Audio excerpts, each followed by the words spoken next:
নমস্কার বন্ধুরা, আমি দেবাঞ্জনা। কেমন আছেন সবাই? চলে এসেছি আজকে নতুন একটা রেসিপির ভিডিও নিয়ে, যেটা কিনা ব্রাউনি, তাও আবার ওটস দিয়ে তৈরি, যেটা ভীষণ টেস্টি এবং তার সঙ্গে সঙ্গে হেলদিও। চলুন সময় নষ্ট না করে দেখে নেওয়া যাক কি কি করলাম। 1 কাপের থেকে একটু বেশি ওটস নিয়ে তার মধ্যে একটা কলা দিয়ে দিলাম, ছোট কাঁঠালি কলা। তার সঙ্গে দিয়ে দিলাম একটা ডিম, আর একটু মিষ্টি হওয়ার জন্য এখানে আমি অ্যাড করেছি 1 চামচ মধু। তোমরা জাগিরিও ইউজ করতে পারো। আর এখানে দিয়েছি একটু 1 চিমটে নুন, দিয়ে দিয়েছি 2 টেবিল চামচ মতন কোকো পাউডার, আর একটু দিয়েছি গুঁড়ো দুধ। দিয়ে সমস্ত কিছুকে একসাথে ভালো করে মিক্সির মধ্যে ব্লেন্ড করে নিয়েছি। নিয়ে এখানে 15 থেকে 20 গ্রাম মতন বাটার দিয়েছি মেল্টেড। আর এখানে দিলাম 1 টিস্পুন বেকিং পাউডার, সেটা একটু জল দিয়ে অ্যাক্টিভেট করে দিলাম ঠিক বেক করার আগের মুহূর্তে। সমস্ত মিশ্রণটাকে ভালো করে মিশিয়ে নিয়ে, এটা কিন্তু বেশি পাতলা রাখবো না, একটু ঘনই হবে।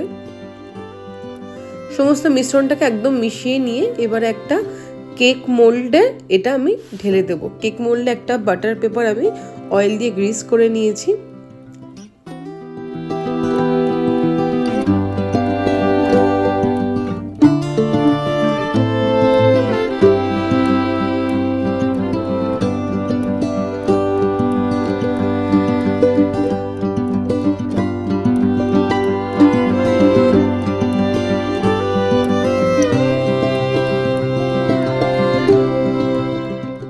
কেক মোল্ডে ব্যাটারটা দেওয়ার পরে কিছুক্ষণ একটু ট্যাপ করে নেব, তাহলে ভিতরে যদি কোনো বাবলস থেকে থাকে সেটা কিন্তু বেরিয়ে আসবে। তারপর উপর থেকে একটু চকলেট দিয়ে সেগুলোকে ইনসাইডে ইনসার্ট করে দেব। আর তারপরে আমি উপর থেকে একটু গার্নিশিংয়ের জন্য আমন্ড কুচিয়ে নিয়ে গার্নিশ করে দিয়ে বেকিংয়ে দেব।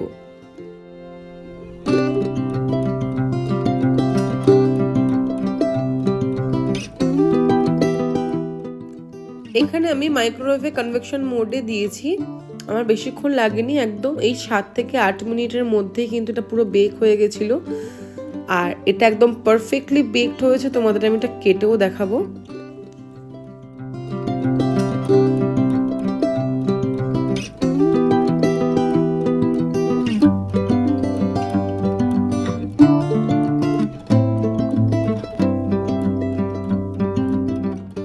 ওটসের ব্রাউনি কিন্তু একদম রেডি। ভিডিওটা কেমন লাগলো আমাকে অবশ্যই জানিও। যদি আমার ফেসবুকে দেখে থাকো আমাকে ফলো করে দিও, লাইক করে দিও।